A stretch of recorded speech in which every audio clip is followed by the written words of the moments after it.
when the indictment is unsealed, he's still working as a PIO for the Vallejo Police Department. They serve out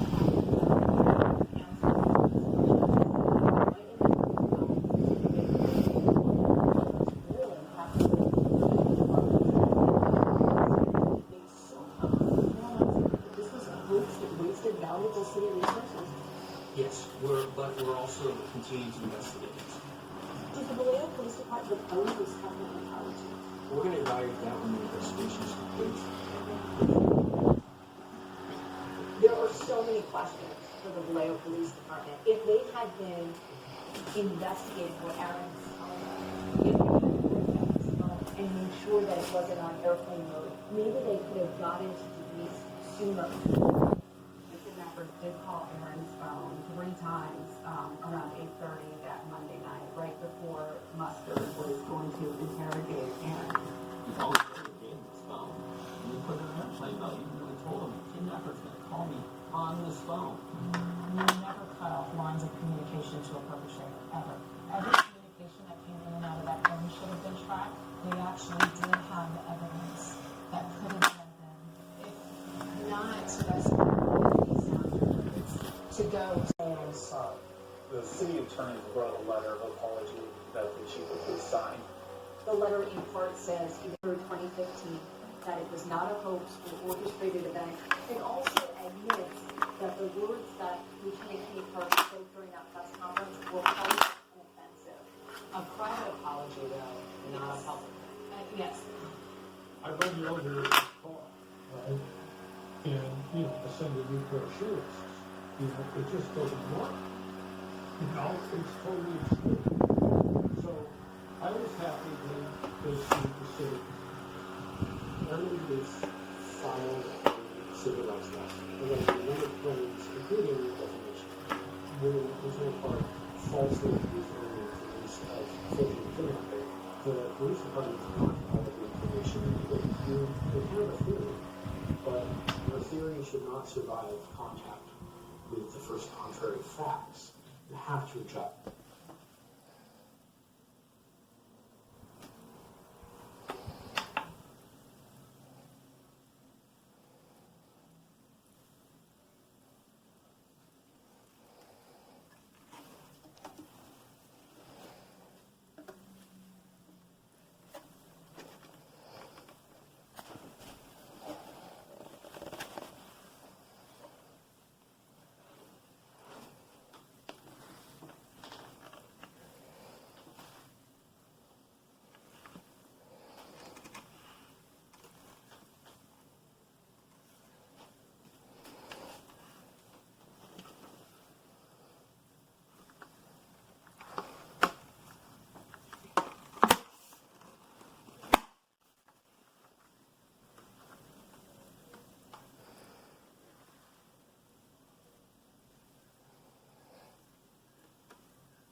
So I got this little fan so I could be outside with my kids and be comfortable.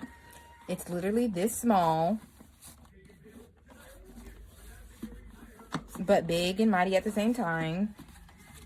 It unfolds, so it could literally be, oops, it could literally be a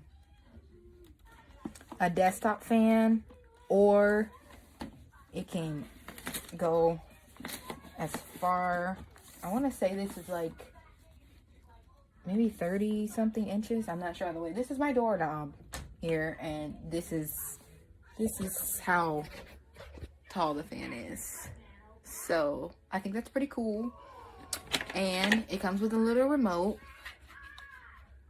and the power button, and then you set it again to if you want it on 1, 2, or 3, or the wave sign is intervals.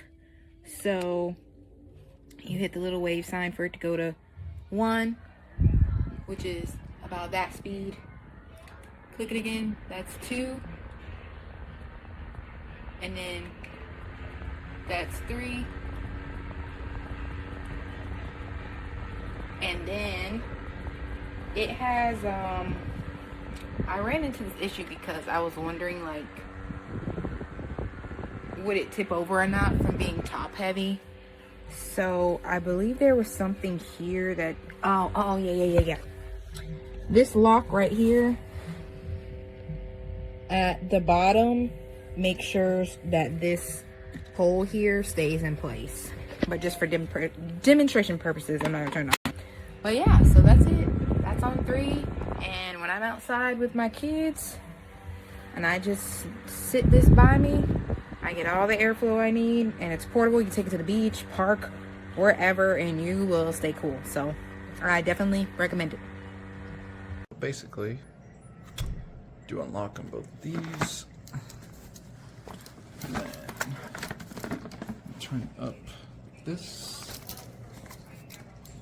bend the fan, make sure that's all the way back, lock that in.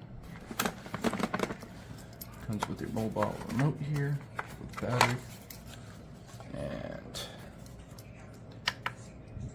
it turns it to, let's see here, 1, 2, 3 in breeze, and then it actually has a timer here for half an hour, 2 hours, 4 hours to turn it off while it's running. This button, the L button, changes that, and then if you press and hold the power button, it starts to oscillate. Turn it around, and then you can press and hold to turn that off too. And of course it does extend.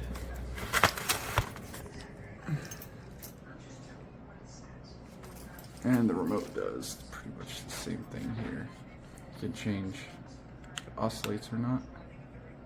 It does use RFID, so do want to point it at it when you press it. It's not Bluetooth or anything. And then of course that's for your timer, and that is for your breeze settings. And that's about it. It's actually pretty compact, pretty cool. And it lasts about 4.5 hours on the highest setting of 3. And then it can last up to 22 hours on 1 or breeze. So, and it does have that USB-A out. You charge it on the USB-C in, and with the USB-A, you can charge other devices. So, it's pretty cool. Definitely worth it. And you can feel the breeze. It actually does work pretty well.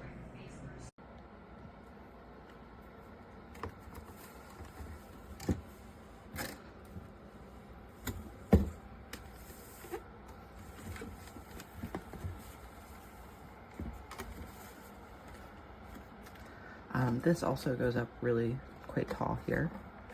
I've got it charging right now. Came with a charger cord for it, which is really great. And you can see if I turn it on here. So this is the highest setting. And it blows quite a lot of air. I've had this in quite a large room, and you can feel it pretty darn well. And like I said, you can make this really tall. And I love that you can unplug it and kind of walk around with it, take it into other rooms with you if you need to. I will say that I had it on last night and not on the charger, and it did die.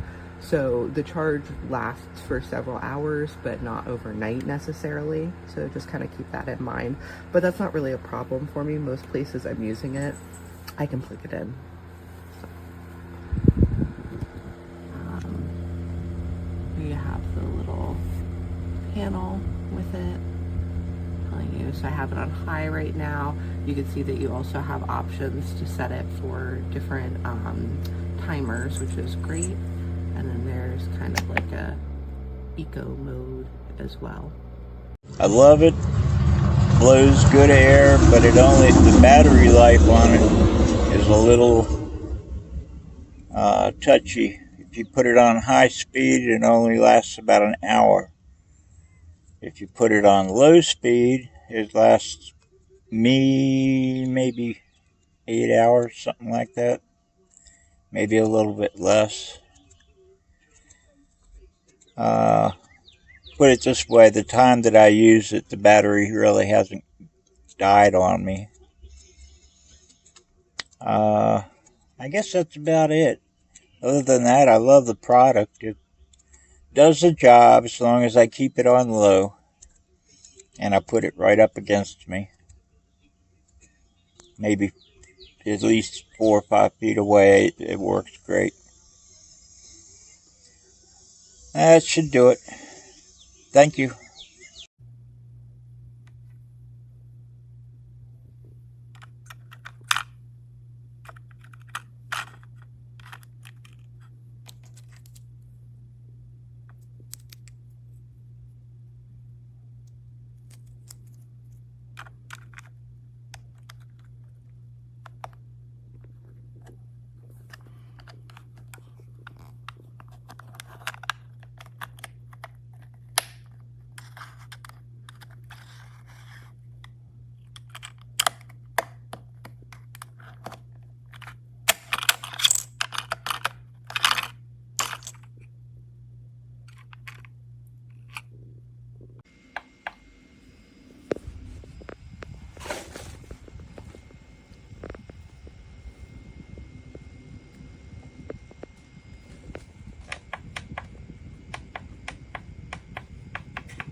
It's not charging, and it's been exactly a month, so I cannot return or get a refund. I have checked this many times, and this light should be blinking. I have charged it 3 separate times for at least 12 hours, and I can't do anything about it.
tiene un país, tiene un pueblo.